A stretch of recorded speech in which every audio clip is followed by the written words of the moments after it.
A tense confrontation between an off-duty Chicago police sergeant and an Indianapolis man who allegedly failed to drop his weapon when asked is caught on camera and ends in gunfire.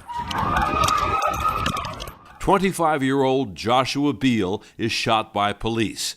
The victim's brother, Michael, is arrested after attempting to disarm the off-duty officer who killed his brother, and becomes one of the more than 8,000 men and women held in pretrial detention at Cook County Jail.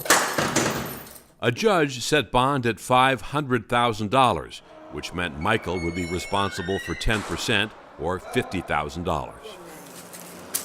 Katrina Walker has been in Michael Beal's shoes.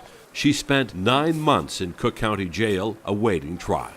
The mother of 3 was charged with retail theft last year after stealing a $23 outfit for her 4-year-old daughter. I lost my job, my family. I lost relationships with my family. You know, it was real hard. Unable to meet the $1,500 required for the $15,000 bond set for her, Katrina took a plea in an effort to get back to her children and family. There was a lot of girls in the same situation, waiting to get bailed out. Their family didn't have no money. They didn't have the money. So it's like when you go to jail, your family be locked up too.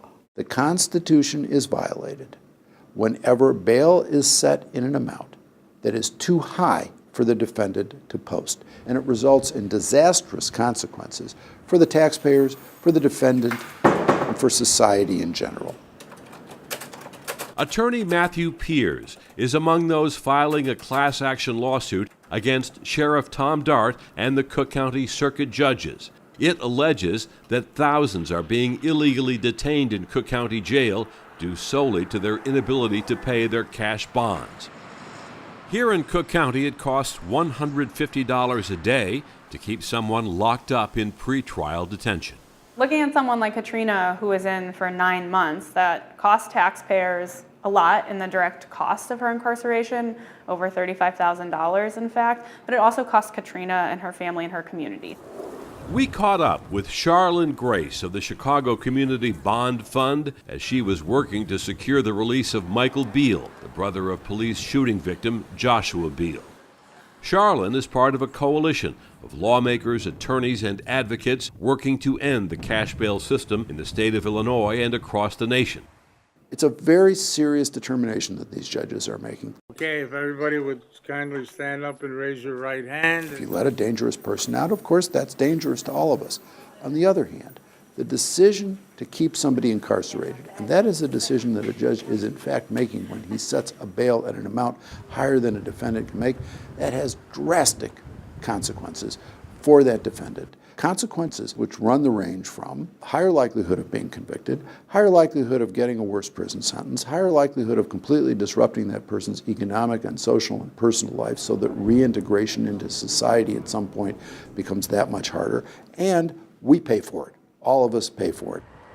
But there are still some who believe cash bail provides an incentive to comply with the courts. Some of the opposition comes from people who think we are a safer society with a cash bail system. There is no evidence, zero evidence, the cash bail system has worked. None. Cook County Sheriff Tom Dart, who was a defendant in the lawsuit, agrees. You won't be any less safe without a cash bail system. That in jurisdictions where they've done that, they haven't found that to be the case.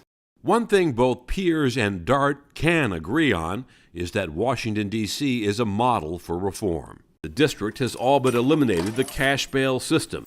That has saved nearly $400 million a year by releasing defendants into supervision programs that are far less expensive than keeping them behind bars. The district also found that 90% of the defendants show up for their court dates and 91% of them stay out of trouble while free. For people like Arnold Julian, the class action lawsuit is just one piece of the puzzle. They also want to see a change in the law. With the current legislation that we have on the books in Illinois, it says that a judge must consider 30 different things before issuing the bond.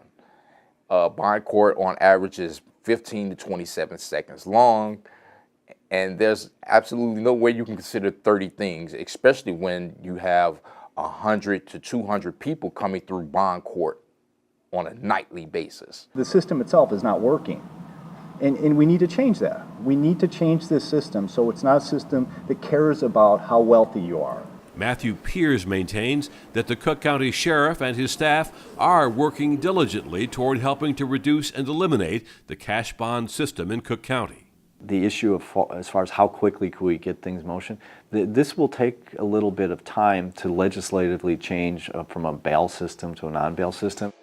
Until that day comes, those on pretrial detention will have to rely on organizations like the Chicago Community Bond Fund, which last Thursday, with the help of Black Lives Matter and an anonymous donor, secured $50,000 for Michael Beale's release. He walked out of Cook County a free man and into the arms of his family.